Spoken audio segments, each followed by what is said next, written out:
Welcome to Slaying the Safe Exam through 57 high priority safe exam mortgage terms, terms 41 through 48. My name is Rich Leffler, and I am the senior instructor and founder of Accelerated Development, where we've been successfully preparing people for the safe exam for over 17 years. Okay, let's do this. Closing and settlement terms. Loan estimate, or LE. This is a form providing estimated loan costs, loan terms, and the loan's projected payment amount. Closing disclosure, or CD, a form disclosing the loan's final terms, confirmed projected payments, and actual settlement costs.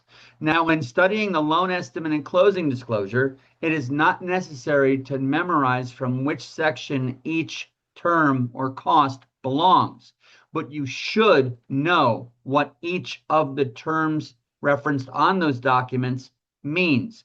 And you should also be familiar with each disclosure's issuance and reissuance requirements.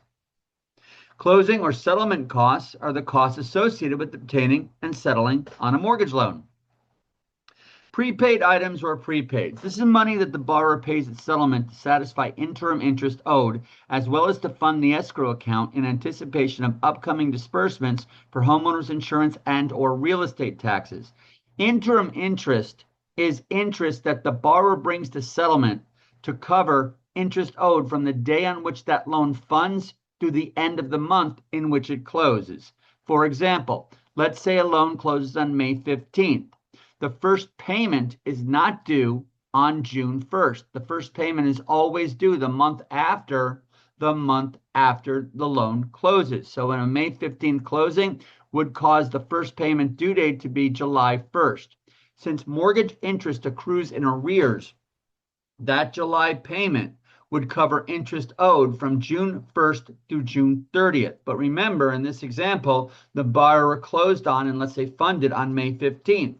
Therefore, the borrower would have to bring to closing all interest from the day that that loan funds to the end of the month in which it closed, because otherwise the lender would not be recovering that interest from the first payment or from any other source. So that is interim interest.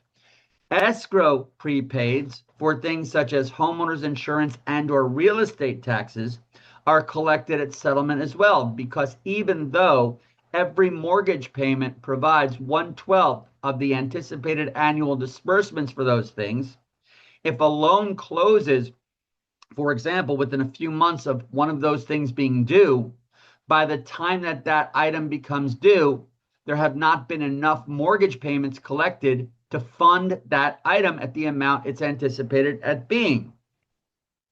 An escrow account is simply an account through which a mortgage servicer collects from and pays on the borrower's behalf property-related expenses such as homeowners insurance and or real estate taxes. The escrow portion of the payment combined with the principal and interest payment together equate to the monthly or periodic mortgage payment total. Cash to close, simply the amount required of the borrower to bring to and pay at the loan settlement. Finance charge. This is the cost of originating the loan expressed as a dollar amount. You're probably familiar with the annual percentage rate or APR. That is the cost of originating the loan expressed in the form of a percentage. The finance charge is simply the cost of originating the loan expressed as a dollar amount. So for that, you'll have some of the finance fees as well as the interest paid during the life of the loan. Altogether, that equals the finance charge in dollar amount form, and as a percentage, that would be the APR. And finally, points or discount points. This is a fee that the borrower may elect to pay at the time of interest rate lock that buys the market interest rate down to a lower one. So for example, if the borrower is not satisfied with the market rate that applies at the time that he or she originates his or her mortgage, he or she could pay discount points to buy that interest rate down to a lower one. If you are interested in some videos through which I go into this in much greater detail that you need to know for the SAFE exam, look in the description where you'll find a link to access those videos. Additionally, if you're in need of any other SAFE exam prep product, service, or resource to help you pass, please visit Accelerated Development at www.safeexamtraining.com, where we got your back, Jack, when it comes to preparing for the SAFE exam. Good luck.